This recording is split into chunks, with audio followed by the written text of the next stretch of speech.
Assalamualaikum warahmatullahi wabarakatuh. Salam Malaysia Madani. Kita kudara hari ini petang bersama saya pada hari ini. Kita nak ucapkan tahniah dulu kepada pengurusi Felda yang baru, Datuk Seri Ahmad Syabrici. Apa khabar, Datuk? Baik, terima kasih. Sihat Datuk Rahman. Saya pun nak ucap tahniah juga sebab semalam Yang Amat Berhormat Perdana Menteri ketika dalam ucapan dia di Hari Peneroka Felda semalam beliau telah mengumumkan tentang peruntukan sebanyak 8.3 bilion ringgit untuk membantu Felda. Dan daripada 8.3 bilion ini, peneroka-peneroka Felda akan mendapat manfaat. Pelupusan hutang sebanyak 80%. Tiba-tiba pula hari ni kenyataan yang dikeluarkan oleh bekas Perdana Menteri ke-8. Dia kata dia dah umumkan dulu. Lepas tu datang pula Menteri Pendidikan dulu zaman dia, Razi Jidin pun mengeluarkan kenyataan mengatakan PM10 mengeluarkan kenyataan tidak merujuk pada fakta. Jadi hari ini saya rasa kita bawa orang yang paling layak untuk membicarakan tentang isu Felda ni. Siapa sebenarnya yang menyelesaikan masalah peneroka-peneroka Felda? Adakah PM8 ataupun PM ke-10? Silakan Datuk Seri. Sebenarnya kenyataan PM ke-8 tu cerita tak habis. Cerita tak habis. Cerita tak habis. Betul tahun 2021 diumumkan. Diumum saja. Diumumkan. Hutang peneroka pada Felda dilupuskan. Jadi Felda lupuskan. Tapi Felda terbeban. Macam mana cara Felda melupuskan? Dia lupus tak payah kutip lah. Sebab hutang dulu, hutang masa lama-lama dulu, hutang. Maknanya Felda absorb hutang tu. Tapi macam mana Felda nak absorb hutang sedangkan nilai itu besar? Ya, betul besar. Dan ada satu lagi macam mana kaedah dia? Perkara yang saya nak beritahu lagi. Perkara yang besar lagi yang berlaku selepas itu ialah Felda nak ambil alih FGV. FGV. Nak ambil alih dengan membeli saham-saham yang ada dalam pasaran. Dan untuk ambil alih itu ia memerlukan dana sebanyak lebih kurang 9.9 bilion. 9.9 bilion. Macam mana nak dapat 9.9 bilion? Pinjam dari sukuk. Sukuk ni ialah penerbit sukuk yang asasnya dua saja penerbit sukuk, iaitu daripada KWSP dan juga Maybank pada waktu itu. Jadi macam mana Felda nak bayar sukuk ni? Dah dapat saham semua, tujuannya nak miliki sepenuhnya FGV, tapi sampai sekarang baru dapat 80%. Dapat 80%. Jadi nak bayar ini memerlukan sekurang-kurangnya 1 bilion setahun. Memerlukan 1 bilion setahun. Felda berdasarkan daripada pendapatannya, daripada sama ada torehan, daripada ladang dan sebagainya, takkan mampu untuk bayar. Betul pada waktu itu saya dipahamkan dah dibuat janji, tak apa kerajaan akan bayar. Tapi sepatutnya Muhyiddin yang janji. Janji. Kerajaan bayar. Saya tak tahu itu apakah keputusan kabinet dan sebagainya. Tapi sampai waktunya duit itu tak sampai. Bila kita cek sebenarnya tak ada proper, tidak ada perjanjian hitam putih antara pihak Felda dan kerajaan. Dia main sebut je. Dia sebut saja. Mungkin diluluskan di sana. Tapi jaminan kerajaan tu mesti ada, bahawa kerajaan akan bayar. Dia sebut 1 bilion masa Hari Peneroka juga 2021. Pada waktu itu dia kata kerajaan akan bagi jaminan. Saya tak tahu apakah ini keputusan kabinet dan sebagainya untuk bayar. Tapi oleh kerana tidak ada perjanjian, sekarang ni tak ada sebarang pembayaran dibuat. Tak ada pembayaran dibuat. Sepatutnya dia bayar 1 bilion setahun. Dibayar setahun. Untuk masa tu dia kata untuk 10 tahun.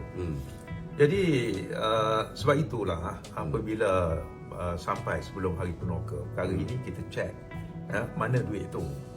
Macam mana Felda nak hidup kalau nak 1 bilion dia nak kena bayar pinjaman sukuk tadi. Tapi Alhamdulillah Perdana Menteri ke-10 kita Yang Berhormat Datuk Seri Anwar Ibrahim sebelum Hari Penuka dia selesaikan dahulu membuat perjanjian baru. Sekarang baru ada perjanjian. Baru ada perjanjian. Sebelum tu duduk sembang je. Sembang saja. Sembang. Tak ada, tak terima bayaran pun. Tak terima bayaran pun. Jadi sedap je. Sedap. Semua orang boleh sembang tu. Itu saja. Sekarang ni perjanjian dah dibuat. Barulah dibuat oleh kerajaan sekarang dan membolehkan kerajaan membayar kepada Felda 1 bilion. 1 bilion setahun setahun supaya dapat membayar pinjaman suku. Jadi, bayar pinjaman suku yang akhirnya membantu Felda yang telah bersetuju untuk membeli melupuskan 80% daripada hutang Felda. Ini nak kena jelas ni. Sebab bayangkan kalau Felda hasilnya apa sebagai nak bayar 1 bilion, apa yang ada pada Felda? Nak bayar staf, nak bayar keperluan-keperluan penuka, nak selesaikan hal-hal yang nampak kecil tapi bila dah banyak tu, banyak perkara yang perlu diselesaikan oleh Felda. Memanglah Felda akan terdesak kalau kerajaan tak membantu untuk membayar kepada Felda bagi menyelesaikan soal pinjaman lama dulu. So dalam erti kata lain ni, kerajaan lama ni banyak duk sembang lah. Hari ni walaupun mereka ni sudah diisytihar sebagai kerajaan gagal, satu dunia ni dah tahu dah kerajaan Muhyiddin kerajaan gagal. Hari ni bila nak berhadapan dengan pilihan raya ke-6 ni, dia sembang lagi sekali. Betul. Dia sembang lagi sekali. Dia kata dia nak lakukan pembaruan di Selangor.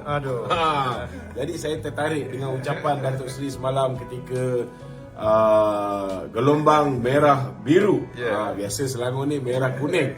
Tapi semalam dalam ucapan Datuk Seri Shambri Cip yang juga merupakan pengarah strategi komunikasi Barisan Nasional, semalam Datuk Seri ada menyebut tentang jangan kelantankan Selangor. Boleh Datuk Seri ulas sikit sebab orang-orang di Selangor ni ada juga yang terpengaruh dengan mak sembang.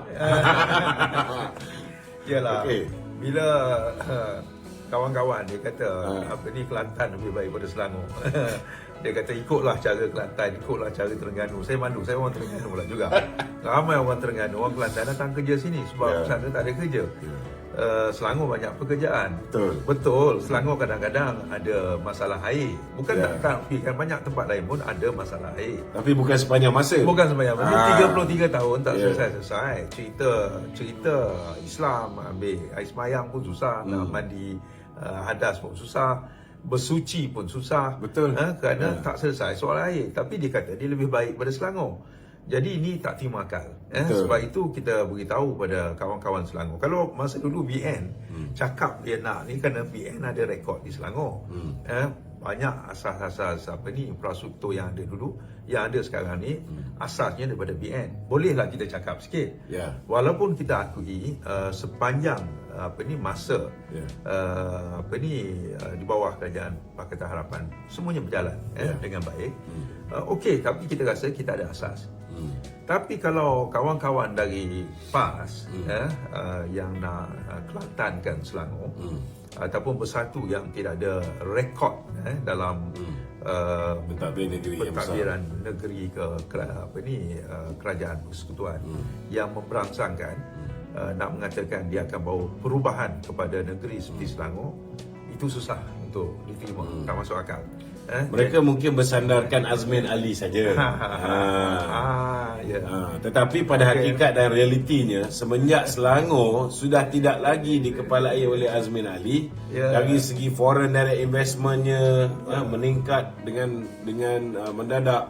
Dari segi kata orang tu dia punya pertumbuhan ekonomi menyumbang hari ni, pertumbuhan ekonomi di Selangor ni menyumbang 1/4 kepada KDNK. Daripada KDNK negara ni keseluruhan dia. Betul. Cuba bayangkan kalau lepas ni Selangor jadi macam Kelantan. Barai Datuk Seri, barai. Bukan kita nak rendah-rendahkan. Bukan nak rendah-rendahkan. Tapi biarlah ilmu akal. Selangor ni masalah tak ada air sekali-sekala tu. Okey. Ada. Tapi tak adalah sentiasa mandi pakai teh ais. Tiga. Kalau 33 tahun tak selesai. Berat. Waktu kalau kata. Tapi alhamdulillah apa ni Datuk Seri Anwar telah mengumumkan, walaupun ialah Kelantan ni bukan negeri kita kan, bukan negeri yang bersama dengan Kerajaan Perpaduan. Mula-mula beliau umumkan 1 bilion ringgit untuk selesaikan masalah air. Betul. Kemudian bila dia pergi ke UMK, dia bagi lagi 500 juta. Betul. Jadi kalau lepas ni tak selesai juga masalah air di Kelantan ni, saya tak tahu dia kata apa lah. Ya, pokoknya apa ni kita kena terima bukan saja kemurahan hati tapi sifat kita rasakan bahawa dia besar hati dia berfikiran besar bukan fikiran kecil. Kelantan walaupun berjiwa besar, berjiwa besar.